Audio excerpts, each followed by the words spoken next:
আসসালামু আলাইকুম ওয়া রাহমাতুল্লাহি ওয়া বারাকাতুহু। সম্মানিত মুসল্লিবৃন্দ, আজকে আমাদের সংক্ষিপ্ত আলোচনার বিষয়বস্তু হচ্ছে ইবাদতে স্বাদ এবং আন্তরিকতা বৃদ্ধির উপায়। প্রথম পর্ব, অর্থাৎ আমরা এই বিষয়টাকে দুটি পর্বে আমরা আলোচনা করব, যে ইবাদতে স্বাদ এবং আন্তরিকতা বৃদ্ধির উপায়। দেখেন, ইবাদত এটা শুধুমাত্র কিছু আনুষ্ঠানিক কাজের নাম নয়। আমরা সালাত আদায় করছি, রোজা রাখছি, কোরআন তিলাওয়াত করছি, কিন্তু আমার অন্তর বা মন যদি আল্লাহর দিকে না থাকে, তাহলে ইবাদতের যে প্রকৃত স্বাদ এবং মাধুর্য সেটা আমরা অনুভব করতে পারবো না।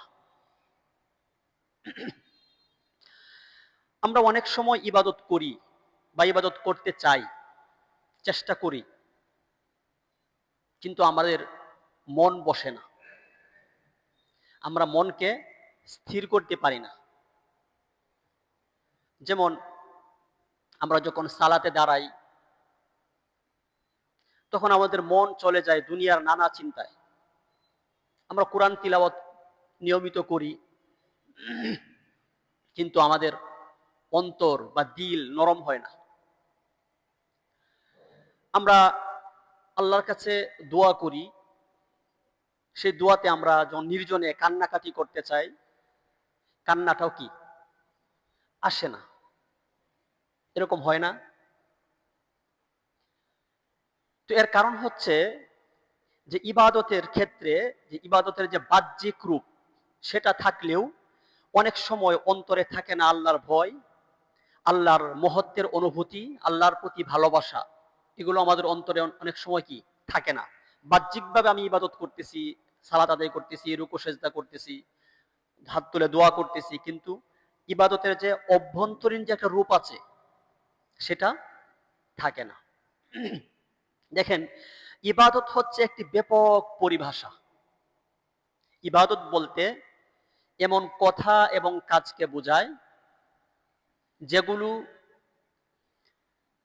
যে কথা এবং কাজগুলো আল্লাহ ভালোবাসেন, আল্লাহ পছন্দ করেন, যে কাজগুলো করলে, যে কথা বললে আল্লাহ তাআলা কি হন? সন্তুষ্ট হন আমাদের প্রতি। তো ইবাদতকে বলে যে অঙ্গ প্রত্যঙ্গের বাহ্যিক যে নাড়াচাড়া বা প্রথাগত কিছু কাজের নাম নয়, বরং ইবাদতের দুটি রূপ রয়েছে। কয়টি রূপ ইবাদতের? দুটি। একটা হচ্ছে বাহ্যিক রূপ, মানে আমরা যেটা দেখতে পাই চোখে, আর একটা হচ্ছে অভ্যন্তরীণ রূপ। যেমন সালাতের ক্ষেত্রে, সালাতের বাহ্যিক রূপ কি? রুকু, সেজদা, উঠা, বসা, এই যে ক্রিয়াগুলো আছে, এগুলো হচ্ছে এটার বাহ্যিক রূপ, আমরা দেখতে পাই। আর এই সালাতের অভ্যন্তরীণ রূপ হলো সালাতের খুশু, একাগ্রতা, একনিষ্ঠতা। এটা কি দেখা যায়? একাগ্রতা কি দেখা যায়? এটা হচ্ছে এটার অভ্যন্তরীণ রূপ। ঠিক তেমনি ভাবে দোয়ার ক্ষেত্রে যদি আমরা বলি, দোয়ার ক্ষেত্রে বাহ্যিক রূপ হচ্ছে আমরা সাধারণত আমরা হাত তুলে কি করি? দোয়া করি। এটা একটা বাহ্যিক রূপ দেখা যাচ্ছে। আর এর অভ্যন্তরীণ রূপ হলো আল্লাহর প্রতি পূর্ণ মুখাপেক্ষিতা ও বিনয়। আমার দোয়াটা কি রোবটিক দোয়া হচ্ছে কিনা? আমরা দোয়া পড়তেছি, হ্যাঁ, মুখ দিয়ে বলতেছি, ওইদিকে তাকিয়ে আছি, তাই না?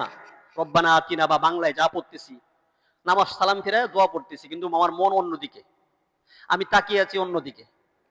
তো এটা আমার বাহ্যিক দোয়া হচ্ছে, কিন্তু দোয়ার যে অভ্যন্তরীণ যে রূপ সেটা কি আমার দোয়ার মধ্যে নাই।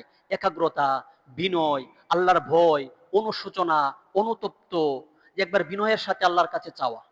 একজন ভিক্ষুক যখন হাত পাতে, সে যদি আপনার কাছে বলে, ভাই ভিক্ষা দেন, আপনি কি দিবেন? আপনার কেমন লাগবে? হ্যাঁ, যে সে ভিক্ষুক, কিন্তু তার ভাব সাব তো মনে হচ্ছে যে সে অনেক বড় জমিদার, তাই না? তো একটা ভিক্ষুককে আমরা যখন ভিক্ষা দিই, আমরা সেটাও দেখি যে তার চাওয়ার, তার অ্যাপ্রোচটা কেমন, যে সে কিভাবে আমার কাছে চাচ্ছে, চাওয়ার ধরনটা কি, তাই না? বিনয়ের সাথে, ভাই অনেক ক্ষুধা লাগছে, ভাই দুপুরে খাই না, একটু দিবেন। তখন আপনার অন্তর যদি, আপনি যদি মানে কৃপণও হন, তারপরও আপনার কি লাগবে? খারাপ লাগবে। কারণ তার যে বাচনভঙ্গি, তার চেহারা আপনাকে আপনাকে মানে আপনার ভিতরে একটা সিম্পিতি এনে দিবে, তাই না? তো আমরা যখন আল্লাহর কাছে দোয়া করি, তখন এই দোয়ার ক্ষেত্রেও কি আমাদের বাহ্যিক রূপ থাকে, কিন্তু অভ্যন্তরীণ রূপ থাকে না, যে আমার বিনয় বা আমার এখানে অনুশোচনা, অনুতপ্ত চাওয়ার যে ধরন, এগুলো কি আমাদের থাকে না। তো এইগুলো হচ্ছে ইবাদতের বাহ্যিক রূপ, একটা হচ্ছে অভ্যন্তরীণ রূপ। এবং ইবাদতের বাহ্যিক রূপ থাকলেও ইবাদতে অভ্যন্তরীণ রূপ না থাকলে কি হয়, আমাদের মাঝে ইবাদতের ফলে যে একটা আত্মিক প্রশান্তি একটা বিষয় থাকে, বা আমি ইবাদত করছি, ইবাদত যে আমাকে সংশোধন করবে, সেটা হয় না। আত্মিক প্রশান্তিও আমরা পাই না। ইবাদতের যে ফলাফল, আমি ইবাদত করার পরে আমি ভালো পথে চলবো বা ভালো কাজ করব, নিজেরা ভালো পথে রাখবো, এগুলো আমাদের কি হয় না।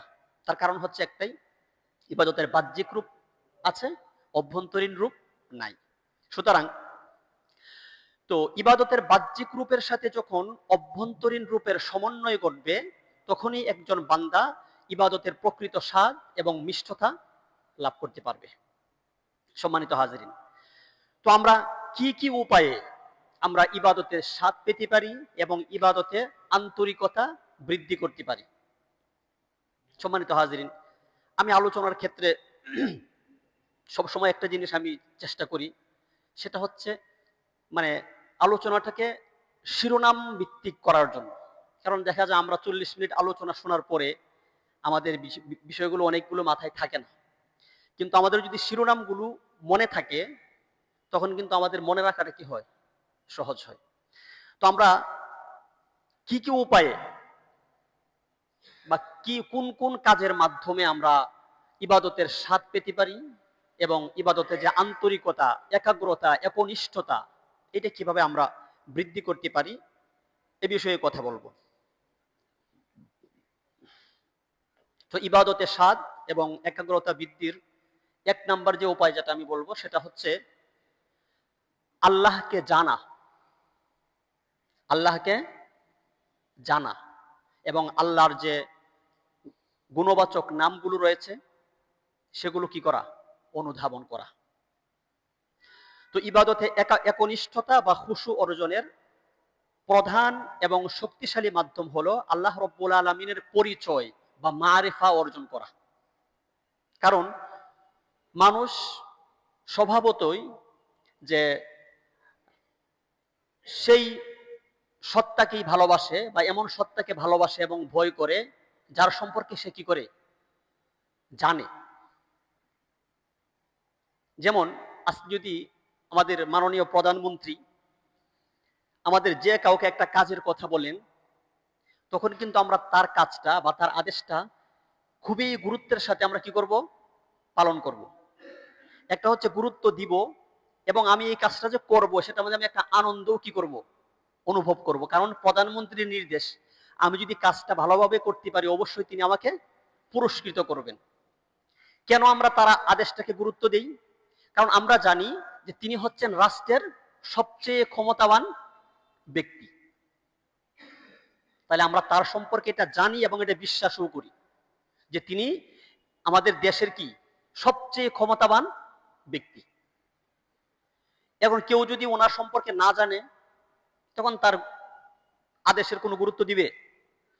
বা গুরুত্ব দিলেও এটা মানে সে এনজয় করবে না, কাজটা করতে আনন্দ অনুভব করবে না।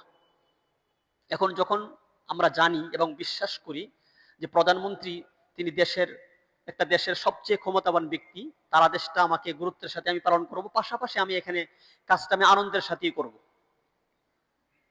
কারণ তিনি সবচেয়ে ক্ষমতাবান ব্যক্তি।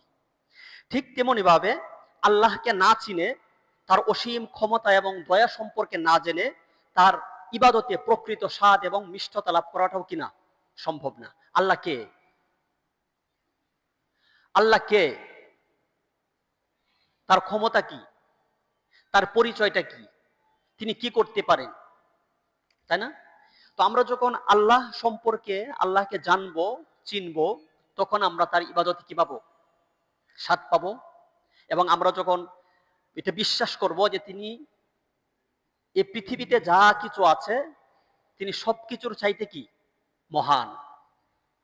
তো বান্দা যখন তার রবকে চিনতে পারে তখন তার ভিতরে যে ইগো আছে, অহংকার আছে, সেটা কি চূর্ণ বিচূর্ণ হয়ে যায় এবং অন্তরে বিনয় ও নম্রতা জাগ্রত হয়, যা তাকে ইবাদতে খুশু লাভে বা একাগ্রতা লাভে সহায়তা করে। এজন্য ইমাম ইবনে তাইমিয়া রহমাতুল্লাহ আলাইহি বলেছেন যে দুনিয়াতে বান্দার পূর্ণতা নিহিত রয়েছে আল্লাহকে চিনার এবং তাকে ভালোবাসার মধ্যে, আর পরকালে বান্দার পূর্ণতা হলো আল্লাহর দিদার বা আল্লাহকে দেখার আনন্দ লাভের মধ্যে। এবং আল্লাহর পরিচয় লাভ করা ছাড়া আল্লাহকে ভয় করা যায় না। আল্লাহর পরিচয় লাভ করা ছাড়া আল্লাহকে ভয় করা যায় না, এটা স্বয়ং আল্লাহ কি করেছেন, বলেছেন। সূরা ফাতির আয়াত নাম্বার 28 আল্লাহ রাব্বুল আলামিন বলেছেন যে ইন্নামা ইয়াখশাল্লাহা মিন ইবাদিহিল উলামা, যে নিশ্চয়ই আল্লাহর বান্দাদের মধ্যে কেবল জ্ঞানীরাই কি করে আল্লাহকে ভয় করে। আলো ইলমুন শব্দ থেকে এসেছে আল উলামা, মানে যারা জ্ঞানী তারাই কি করে আল্লাহকে ভয় করে। তো এই আয়াতে আল্লাহ রাব্বুল আলামিন এটা স্পষ্ট করে দিয়েছেন যে আল্লাহর প্রতি ভয় ও শ্রদ্ধাবোধ এটা সরাসরি জ্ঞানের সাথে সম্পৃক্ত। কিসের সাথে সম্পৃক্ত? জ্ঞানের সাথে সম্পৃক্ত। কোন জ্ঞান? যে জ্ঞান আমাকে আল্লাহর পরিচয় লাভ করতে সাহায্য করে, সেই জ্ঞান। এজন্য আল্লাহ সম্পর্কে যার যত বেশি জ্ঞান তার প্রতি তার ভয় এবং শ্রদ্ধাবোধ তত গভীরে, তত বেশি। সম্মানিত হাজরিন, এখন কথা হচ্ছে যে আমরা আল্লাহকে কিভাবে জানবো, আল্লাহকে আমরা কিভাবে আল্লাহর পরিচয় আমরা পেতে পারি বা আল্লাহকে আমরা কিভাবে জানতে পারি। আল্লাহকে জানার সবচেয়ে বড় মাধ্যম হলো তার যে সুন্দর নামগুলো রয়েছে, মহৎ গুণাবলীগুলো রয়েছে, সেগুলো সম্পর্কে অধ্যয়ন করা। যেমন সূরা আরাফের 180 নম্বর আয়াতে আল্লাহ তাআলা বলেছেন যে ওয়ালিল্লাহিল আসমাউল হুসনা ফাদউহু বিহা। কোরআনের বিভিন্ন জায়গায়, প্রায় 2-3 জায়গায় এসেছে আল্লাহ তাআলার গুণবাচক নামের ব্যাপারে, এবং হাদিসও এসেছে। হাদিসের বর্ণনা অনুযায়ী আল্লাহ তাআলার গুণবাচক নাম কতগুলো? 99টা। তো আল্লাহ তাআলা বলছেন যে ওয়ালিল্লাহিল আসমাউল হুসনা ফাদউহু বিহা, আর আল্লাহর জন্যই রয়েছে সুন্দরতম নামসমূহ, সুতরাং তোমরা তাকে সেগুলোর মাধ্যমেই কি করো, ডাকো। তো এখন আমাদের কাজ হচ্ছে যে ইবাদতের সময় আমরা যখন ইবাদত করি তখন তার এই যে নামগুলোর অর্থ হৃদয়ে জাগ্রত করা। যেমন আমরা যখন সালাত শুরু করি তখন কি দিয়ে শুরু করি? হ্যাঁ, কি দিয়ে সালাত শুরু হয়? কথা বলেন না। আল্লাহু আকবার, যেটাকে আমরা তাকবীরে তাহরিমা বলি। এই তাকবীরটার নাম হচ্ছে তাকবীরে তাহরিমা। তো আমরা আল্লাহু আকবার বলে যখন শুরু করলাম, আল্লাহু আকবার শব্দের অর্থ কি? যে আল্লাহ সবচাইতে বড়। তো আমরা যখন সালাত শুরু করলাম তখন আমরা যদি আমাদের হৃদয়ে এই অনুভূতি রাখতে পারি যে এই পৃথিবীতে যা কিছু আছে সবকিছুর চাইতে কি আল্লাহ মহান, আল্লাহ ক্ষমতাবান। একজন সালাত আদায়কারী যখন জানবে আল্লাহ হচ্ছেন আস-সামি, মানে সর্বশ্রোতা, তিনি সবকিছু শুনেন, তিনি যখন এটা জানবে, একটা বিশ্বাস করবে। একজন সালাত আদায়কারী যখন এটা জানবে যে আল্লাহ হচ্ছেন আল বাসির, তিনি সর্বদ্রষ্টা, তিনি সবকিছু কি করেন, দেখেন, এটা জানবে, পাশাপাশি বিশ্বাস করবে, তখন সে এটা অনুভব করবে যে আমার প্রতিটি নড়াচড়া, প্রতিটি ফিসফিসানি আল্লাহ তাআলা দেখছেন এবং শুনছেন। তো আল্লাহ রাব্বুল আলামিনের এই অসীম রহমত, প্রজ্ঞা এবং ক্ষমতার কথা স্মরণ করলে স্বাভাবিকভাবেই কি অন্তরে বিনয় আসবে, আমার সালাতে কি আসবে, একাগ্রতা আসবে।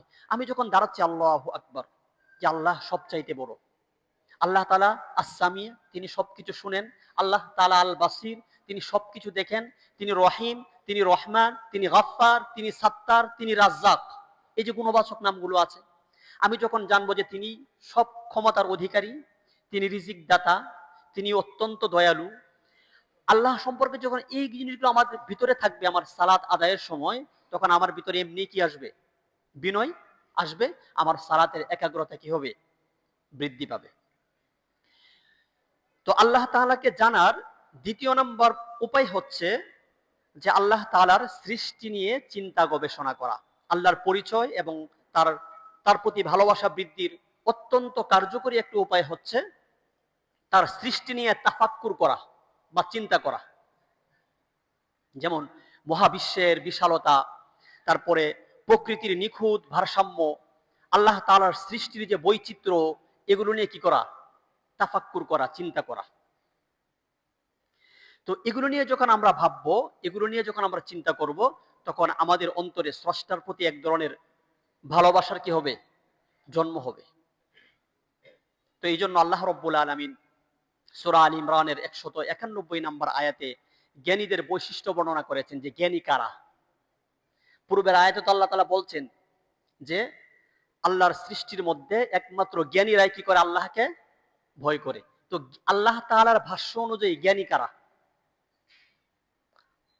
যার কয়েকটা পিএইচডি ডিগ্রি আছে তিনি জ্ঞানী? যার অনেকগুলো মাস্টার্স ডিগ্রি আছে তিনি জ্ঞানী? তো আল্লাহ তাআলা কি বলছেন জ্ঞানী কারা? যে ব্যক্তি নিজের অস্তিত্ব জানে না, যে সে কোত্থেকে আসলো, কোথায় সে যাবে, কে তাকে সৃষ্টি করলো, যে ব্যক্তি এটা জানে না, তার অস্তিত্ব নিয়ে যে কখনো চিন্তা করে না, চিন্তা যার মাথায় আসে না, সে যত বড় ডিগ্রিধারী হোক নাই কেন, সে কখনো জ্ঞানী হতে পারে না। কারণ সে তো নিজেকে জানে না। আমার নিজের পরিচয়টা কি? আমি কোত্থেকে আসলাম? কেন আমাকে পাঠানো হলো? কোথায় আমার শেষ হবে? কোথায় আমার শুরু হবে? যিনি আমাকে সৃষ্টি করলেন তিনি কেন সৃষ্টি করলেন? তো এই চিন্তাগুলো যাদের মাথায় নাই, তারা যত পড়াশোনাই করুক, দুনিয়ার যত ডিগ্রি অর্জন করুক, আল্লাহ তাআলার ভাষ্য অনুযায়ী তারা কখনোই কিনা জ্ঞানী না। তো আল্লাহ রাব্বুল আলামিন জ্ঞানীদের বৈশিষ্ট্য বর্ণনা করেছেন সূরা আল ইমরানের 191 নম্বর আয়াতে।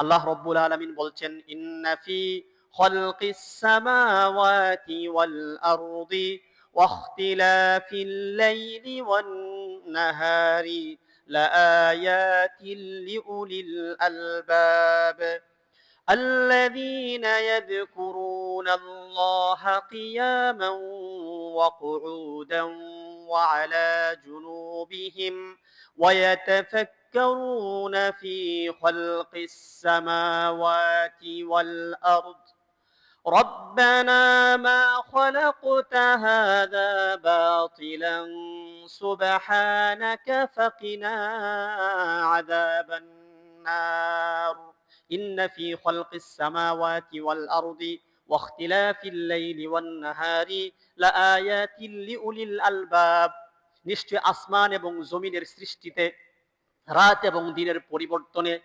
লাআয়াতিল লিউলিল আলবাব জ্ঞানীদের জন্য নিদর্শন রয়েছে। আকাশ এবং জমিনের সৃষ্টিতে, রাত এবং দিনের পরিবর্তনে কাদের নিদর্শন রয়েছে? কাদের জন্য? জ্ঞানীদের জন্য। জ্ঞানী কারা?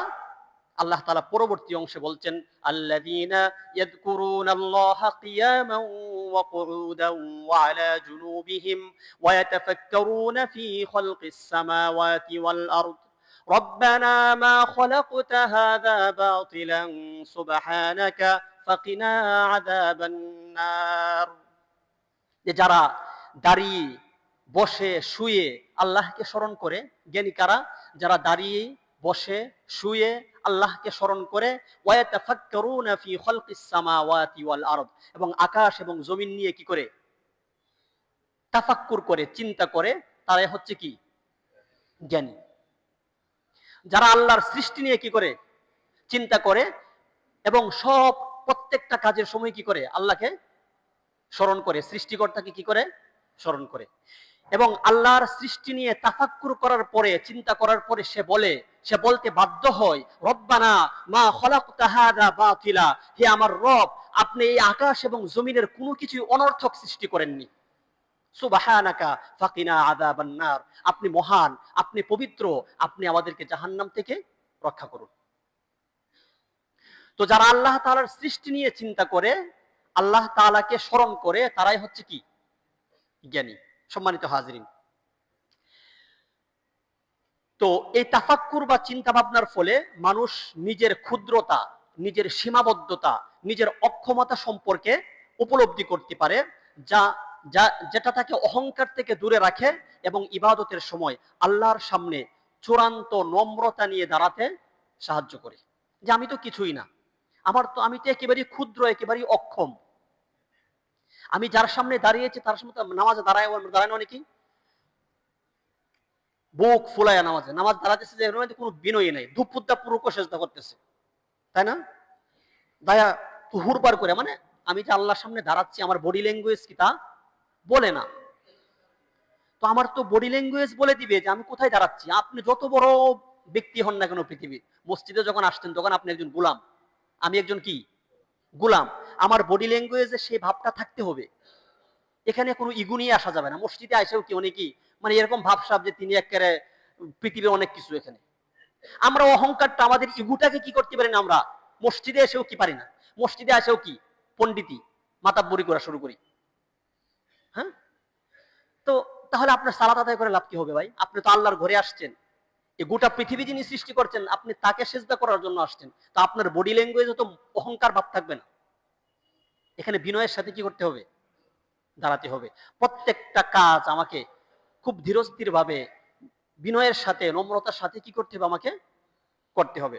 সম্মানিত হাজরিন, তাহলে এক নাম্বার যে উপায় ইবাদতের স্বাদ এবং মানে আন্তরিকতা বৃদ্ধির বা একাগ্রতা বৃদ্ধির, এটা হচ্ছে আল্লাহ সম্পর্কে কি করা? জানা, আল্লাহকে চেনা, আল্লাহর যে গুণবাচক নামগুলো রয়েছে সেগুলোর অর্থগুলো কি করা? জানা, আল্লাহর সৃষ্টি নিয়ে কি করা? চিন্তা করা। এটা হচ্ছে এক নাম্বার উপায়। তাহলে আমরা শিরোনামটা মনে রাখবো যে আল্লাহ সম্পর্কে জানা। ইবাদতে আমরা অনেকেই প্রশ্নটা করি যে ইবাদতে আমাদের মনে থাকে না, এক রাকাত পড়লাম না 4 রাকাত পড়লাম, রুকু করলাম না সিজদা করলাম, মনে থাকে না। তাই এক নাম্বার কাজ কি? এই এই কনফিউশন থেকে বেরিয়ে আসার, যে আল্লাহ সম্পর্কে জানা। আল্লাহর যে গুণবাচক নামগুলো রয়েছে, গফফার, সাত্তার, রাজ্জাক, রহমান, রহিম, আস-সামি, আল বাসির, এগুলো সম্পর্কে জানা, যে এগুলোর অর্থ কি। তখন তার প্রতি আমার কি হবে? ভালোবাসা, আন্তরিকতা, সম্মান বৃদ্ধি পাবে, তার প্রতি আমার ভয় আসবে। 2 নাম্বার কাজ হচ্ছে আল্লাহ তাআলার সৃষ্টি নিয়ে চিন্তা করা। সম্মানিত হাজরিন, তো 2 নাম্বার উপায় হচ্ছে যে অন্তরকে গুনাহ থেকে পবিত্র করা। অন্তরকে গুনাহ থেকে পবিত্র করা। ইবাদতের স্বাদ এবং মিষ্টতা অনুভব করার প্রধান অন্তরায় হলো গুনাহ এবং শয়তানের ধোঁকা। একটা পবিত্র একটা পাত্র যদি আগে থেকেই নোংরা পদার্থে পূর্ণ থাকে, তাহলে কি সেই পাত্রে নতুন করে মধু ঢালা যায়? আগে থেকেই কি নোংরা তরল পদার্থে এটা পূর্ণ একটা বোতল, এটার মধ্যে কি আপনি মধু ঢালতে পারবেন? মধু ঢালতে হলে কি করতে হবে? ওই নোংরাটাকে কি করতে হবে? পরিষ্কার করতে হবে আগে।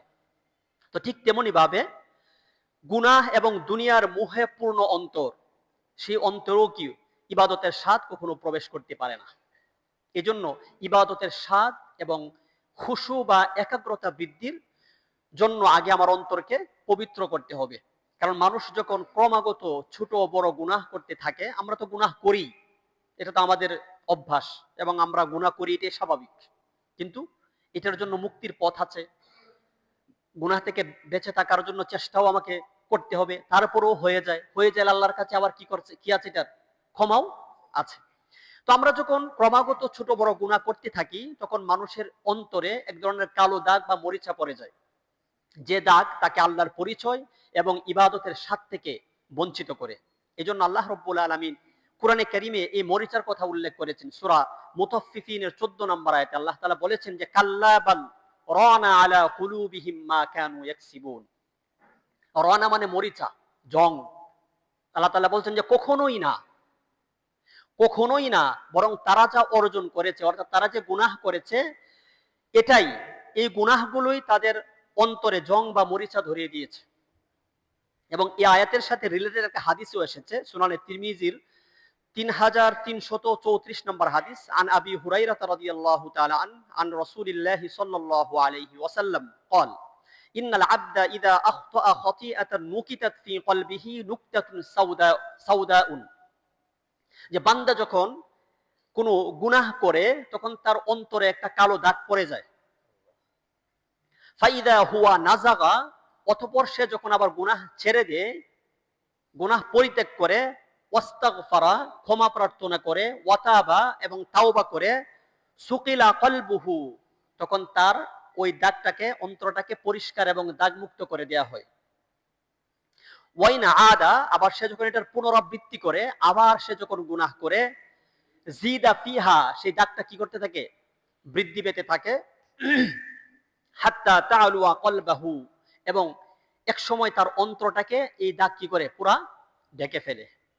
ওয়াহুয়ার রান আল্লাযী যাকারাল্লাহ, এটাই হচ্ছে রান, মানে মরিচা বা জং, যে জং সম্পর্কে আল্লাহ তাআলা কোরআনে কারীমে বর্ণনা করেছেন। সম্মানিত হাজিরিন, তো আমাদের অন্তরকে গুনাহ থেকে বিরত রাখার জন্য চেষ্টা করতে হবে। পাশাপাশি আমাদের যে অঙ্গ প্রত্যঙ্গ, আমাদের হাত, পা, কান, চোখ, এই অঙ্গ প্রত্যঙ্গকে কি করতে হবে? গুনাহ থেকে মুক্ত রাখার চেষ্টা করতে হবে। হারাম দৃষ্টিপাত, গীবত, মিথ্যাচার, পরনিন্দা, একজনকে অপবাদ দেওয়া, তো অবৈধ উপার্জন, এই সমস্ত গুনাহ অন্তরের যে নূর আছে বা আলো আছে সেটাকে কি করে? নিভিয়ে দেয়। এজন্য রাসূলুল্লাহ সাল্লাল্লাহু আলাইহি ওয়াসাল্লাম সহিহ বুখারীর 52 নম্বর হাদিসে মানব দেহে অন্তরের গুরুত্ব সম্পর্কে তিনি বলেছেন যে আলা ওয়া ইন্না ফিল জাসাদি মুগদাহ, যে তোমরা জেনে রাখো যে মানুষের দেহে একটা গোশতের টুকরা আছে। কি আছে? একটা গোশতের টুকরা আছে। ইদা সলাহাত সলাহাল জাসাদু কুল্লু, যদি সেই গোশতের টুকরাটা ঠিক থাকে, সুস্থ থাকে, তাহলে পুরা মানব দেহ কি থাকে? ঠিক থাকে, সুস্থ থাকে। ওয়া ইদা ফাসাদাত ফাসাদাল জাসাদু কুল্লু, আর যদি সেই গোশতের টুকরাটা কি হয়? নষ্ট হয়ে যায়, সুস্থ না থাকে, তাহলে পুরা মানব দেহে কি হয়? অসুস্থ থাকে। আলা ওয়াহিয়াল কলব, আর জেনে রাখো সেটা হচ্ছে তোমাদের কলব বা অন্তর। এই জন্য অন্তরকে গুনাহ থেকে পবিত্র রাখার চেষ্টা করা, পাশাপাশি আমাদের অঙ্গ প্রত্যঙ্গ, মানুষ হিসাবে গুনাহ আমরা করব, এটা একটা মানবিক একটা গুণ। মানুষের ভিতরে লোভ, হিংসা, তারপরে অহংকার, এগুলো প্রত্যেক মানুষের ভিতরে সৃষ্টিগতভাবেই কি দেয়া আছে। আমরা কেউ এটা কন্ট্রোল করি, নিয়ন্ত্রণ করি, কম করি, কেউ বেশি করি। তো মানুষ যে সৃষ্টির সেরা, এটার কারণেই যে মানুষ নিজেকে নিয়ন্ত্রণ করতে পারে। যে খারাপ গুণগুলো আছে আল্লাহ তাআলা তাকে সেই বৈশিষ্ট্য আল্লাহ তাআলা কি করেছেন? দিয়েছেন। সম্মানিত হাজিরিন, তাহলে 2 নাম্বার উপায় হচ্ছে অন্তরকে ইবাদতের স্বাদ এবং আন্তরিকতা বৃদ্ধির। 2য় নাম্বার উপায় হচ্ছে অন্তরকে গুনাহ থেকে বিরত রাখা, অঙ্গ প্রত্যঙ্গকে গুনাহ থেকে বিরত রাখার চেষ্টা করা। 3 নাম্বার হচ্ছে শয়তানের কুমন্ত্রণা দমন করা। দেখেন, ইবাদতে, বিশেষ করে সালাতে দাঁড়ালেই মানুষের যে সবচেয়ে বড় বন্ধু না শত্রু? সবচেয়ে বড় শত্রু শয়তান বিভিন্ন দুনিয়াবী চিন্তার উদ্রেক করে না? তো এটা কেন হয়? এটা আমাদের অনেকেরই এটা সমস্যা হয় যে সালাত আদায় করতে গেলেই উনি কি 2 রাকাত পড়লেন না 4 রাকাত, ইমামের সাথে পড়লে হয়ে যায়, কারণ ইমাম সাহেবই তো করতেছে, তাই না? ও মাঝে মধ্যে কি ইমামদেরও হয় না? হয়, আমাদেরও হয়। আমরাও কি না এটা রুট দেয় না, শয়তান মানে চেষ্টা করার পরেও কি ঘুরায় গড়ায় নেয়া, মানে ফেলে দেয়। তো অনেকে আছে আমরা যে প্রতি সালাতে দাঁড়ালেই কি সালাতে সূরা ফাতিহা পড়লাম নাকি সূরা ফালাক পড়লাম না নাস পড়লাম, বা ভিতরে নামাজে কি দোয়া পড়লাম কি পড়লাম না, বা নামাজ কি 2 রাকাত পড়লাম না 4 রাকাত পড়লাম, মনে থাকে না।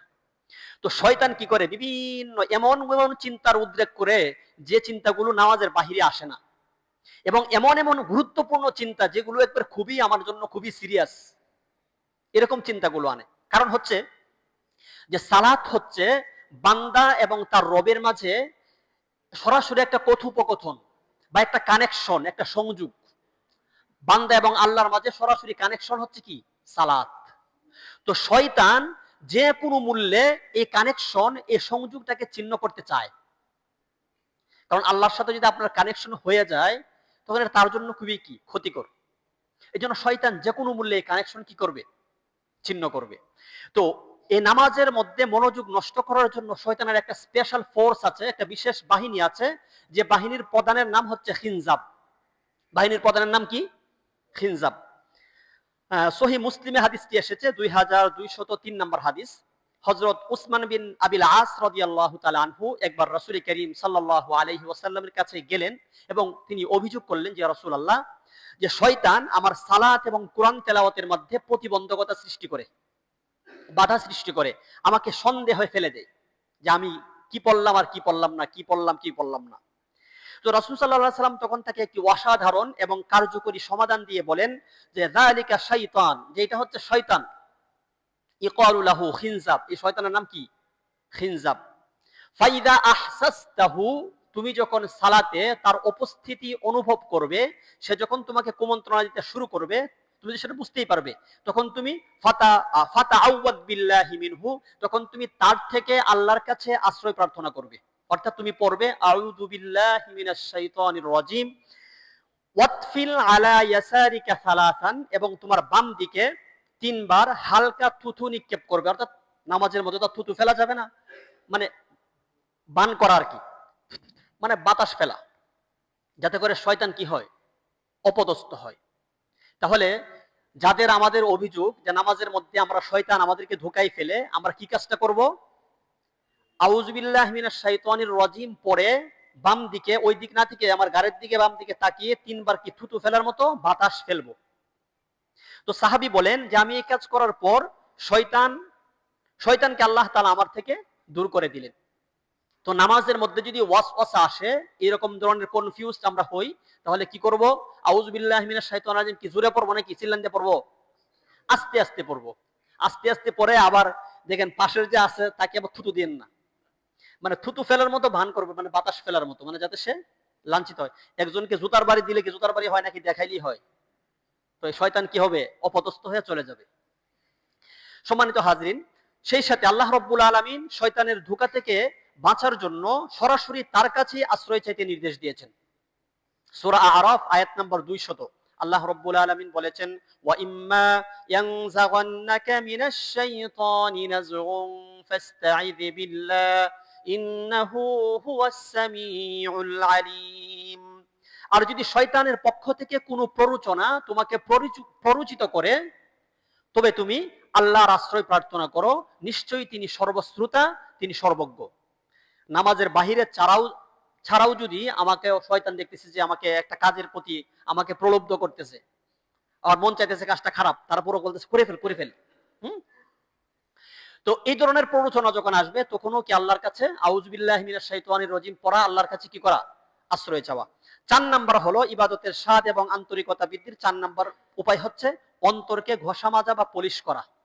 মরিচা পড়া অন্তরকে পুনরায় সজীব করতে এবং ইবাদতের স্বাদ ফিরিয়ে আনতে বেশি বেশি করে কি করা? ইস্তিগফার করা, ক্ষমা প্রার্থনা করা, আল্লাহর জিকির করা। হাঁটতে চলতে সুবহানাল্লাহ, আলহামদুলিল্লাহ, আল্লাহু আকবার, এই ধরনের ছোট ছোট জিকিরগুলো আছে, আমরা কি করতে পারি? আমরা পড়তে পারি। যেমন রাসূল সাল্লাল্লাহু আলাইহি ওয়াসাল্লাম বলেছেন, ইন্না লিকুল্লি শাইইন সিকালা ওয়া সিকালাতিল কুলুব যিকরুল্লাহ, যে নিশ্চয়ই প্রতিটি জিনিস পরিষ্কার করার জন্য কি একটি ঘষা মাজা করার মাধ্যম আছে, আর অন্তরসমূহকে পরিষ্কার করার মাধ্যম হলো আল্লাহর জিকির বা আল্লাহর স্মরণ। তাহলে অন্তরটাকে সজীব রাখার জন্য কি করা? বেশি বেশি করা জিকির করা, সুবহানাল্লাহ, আলহামদুলিল্লাহ, আল্লাহ মনে মনে পড়বেন, হাঁটতে চলতে বসতে আস্তাগফিরুল্লাহ, এগুলো কি করা? সম্মানিত হাজিরিন, আমরা যেহেতু সময় শেষ, আমরা আগামী জুমায় এর পরের অংশ আলোচনা করব। তাহলে আমরা ইবাদতের স্বাদ এবং আন্তরিকতা বৃদ্ধির জন্য আমরা কতগুলো উপায় আমরা আলোচনা করছি, তার মধ্যে 4টা উপায় হলো, 1 নাম্বার হলো যে আল্লাহ সম্পর্কে জানা, আল্লাহ সম্পর্কে জানা, তার যে গুণবাচক নামগুলো রয়েছে এগুলো সম্পর্কে কি করা? অনুধাবন করা, এগুলো অধ্যয়ন করা। তো আল্লাহকে জানার জন্য আমরা 2টা উপায় বলেছি। একটা উপায় হচ্ছে যে তার গুণবাচক নামগুলোর অর্থ জানা, ইবাদতের মধ্যে আমাদের এই নামগুলোর অর্থ কি করা? হৃদয়ে জাগ্রত করা। 2 নাম্বার হচ্ছে আল্লাহ তাআলার সৃষ্টি নিয়ে তাফাক্কুর করা। তো 2 নাম্বার উপায় হচ্ছে যে অন্তরকে গুনাহ থেকে পবিত্র রাখা, ইবাদতের স্বাদ বৃদ্ধির জন্য অন্তরকে গুনাহ থেকে পবিত্র রাখা। 3 নাম্বার হচ্ছে শয়তানের কুমন্ত্রণা দমন করা।